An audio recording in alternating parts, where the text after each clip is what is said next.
Hello.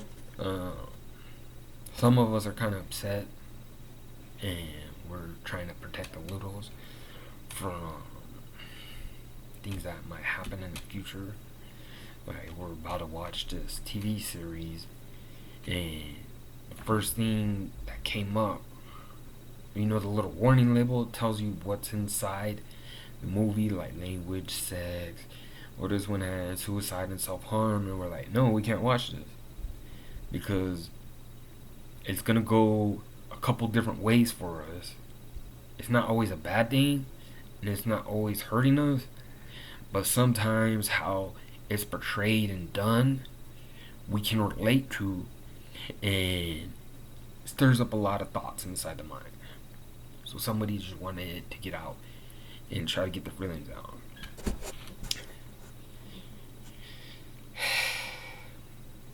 I see some people say that when they hear a trigger of somebody else, they say, "Well, I shouldn't have to change myself for you just because it triggers you."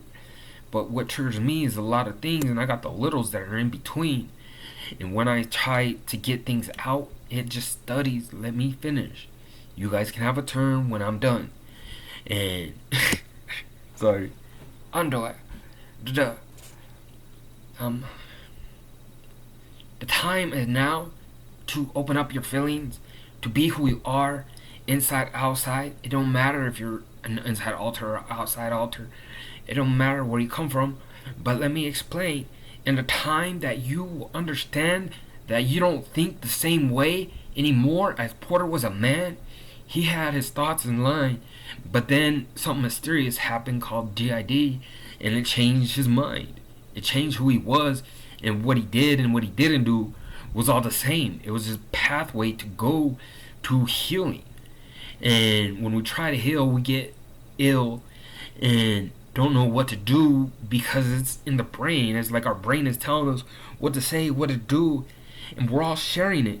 And it gets confusing at times when someone wants to try to interrupt me, and what I'm trying to say is that I'm okay.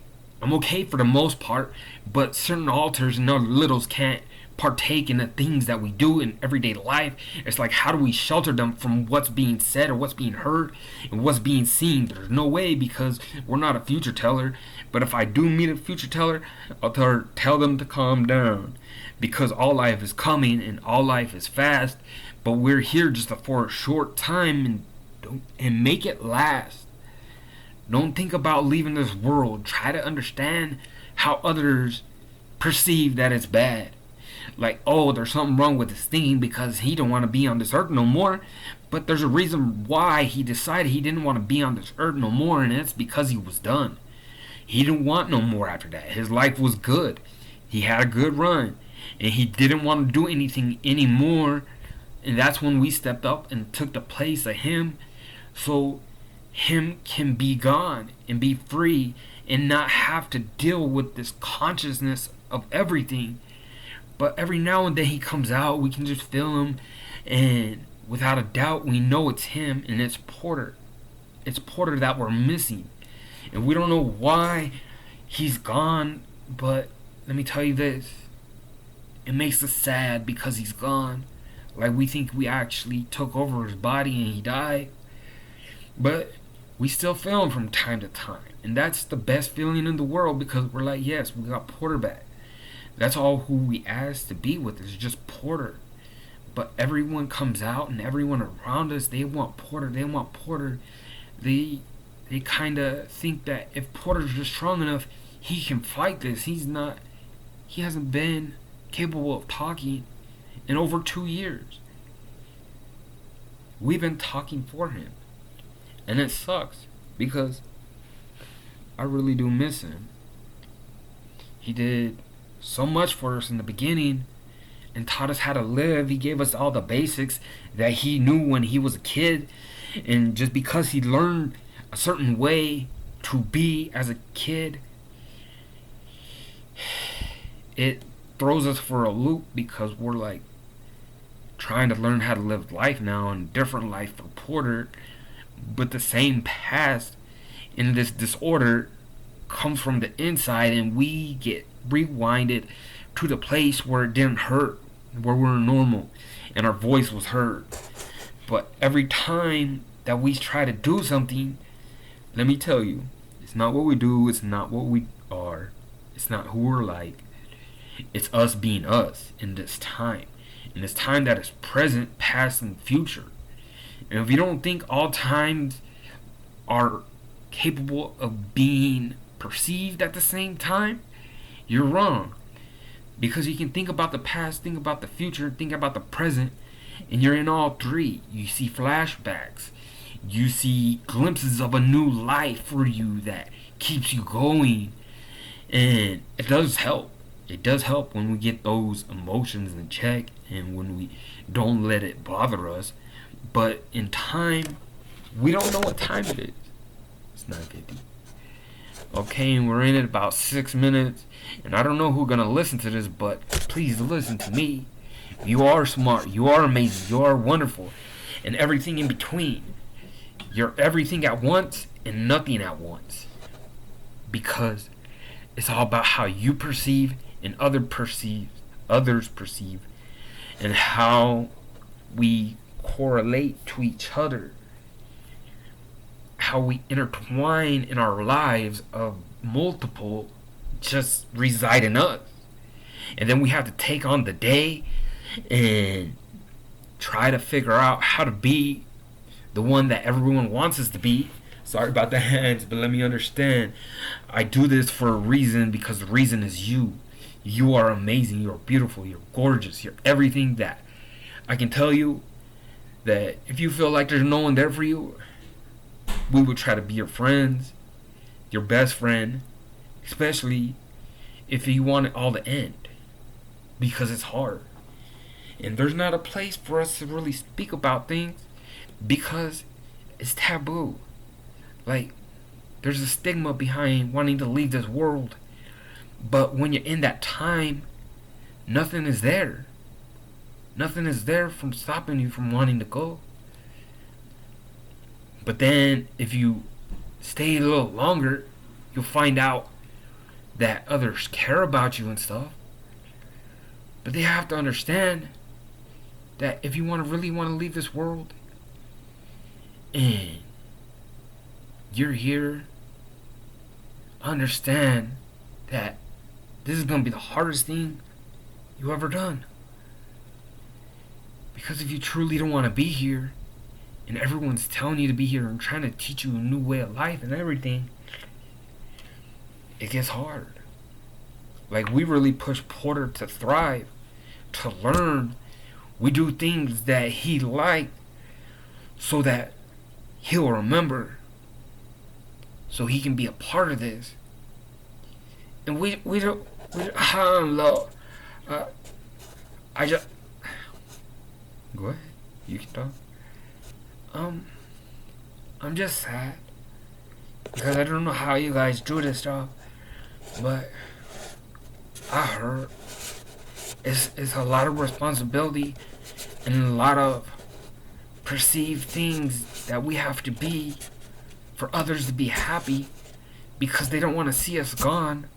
But if we stay, we're gonna see them leave. On already a hard time of wanting to be here, we have to be present. So the persons that say that live here, they live off a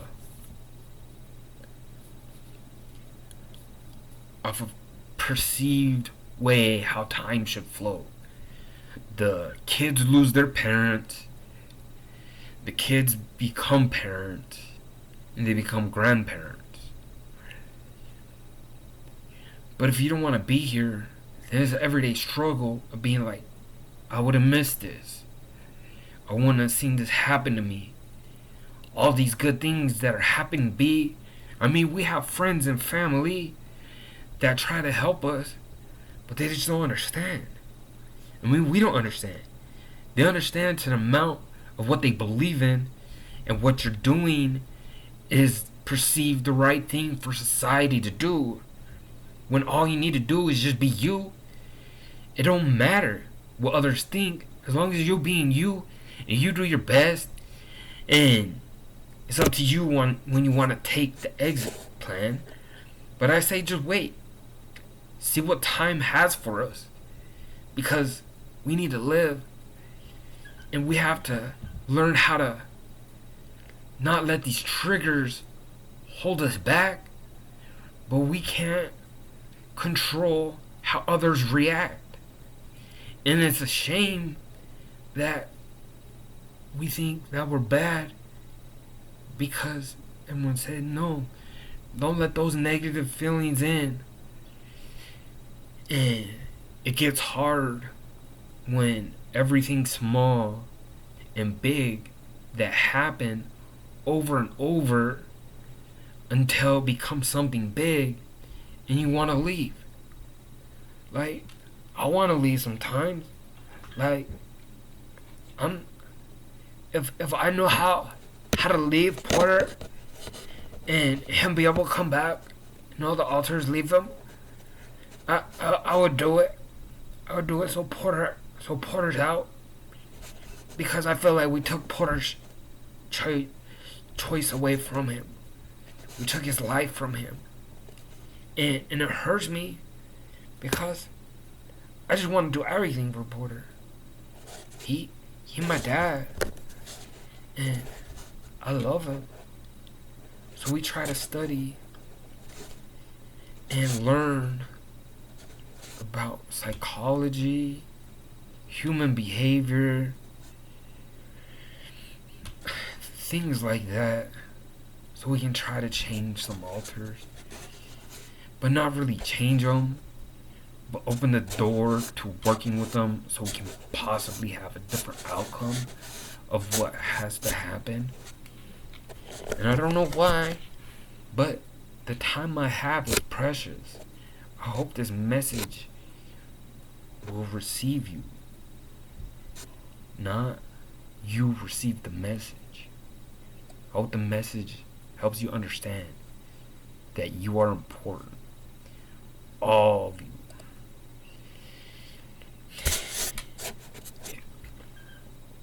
Sorry. We don't know what we're doing, but we try. We try hard. We try to get the littles to play, and we'll find out that they get cranky when they don't do a lot of things. Yeah, and it's like, I don't know what it's like. I don't know what we don't know what it's like for you. You have your own perspective, your own core beliefs, your own core values that we were all taught growing up and experiencing life. Doesn't matter how old you are, things can come back and catch up to you, and you'll be like, you can't last. It's like it feels like Porter exhausted all of his options before he even knew about him. He didn't know what to do with his feelings or how to reach out. And it's like, the sad thing is, he didn't think about anybody when he tried to leave this world. He saw a flashback of all his memories, and he's like, I lived a good life. It's my time to go. And it's hard because, like, when Porter was like 17 or 18, he said, by the time I'm 21, I want 2 kids, and I want to die before 35. And like, that scares us, because we don't know what's gonna happen. We're 34. We turned 35 in December, and we just hope and pray that we make it to 36. So then it feels like a weight might be lifted off then, and we might have learned some new things along the way and just be happy. I mean, we're finding out that we're kind of capable of doing some of the work, but it gets overwhelming. It's overwhelming because it's like, why are we doing all this? Why are we trying to make ourselves better? And I can tell you, for Porter. And we're gonna end right now. I love you. You're smart. You're amazing. You're wonderful.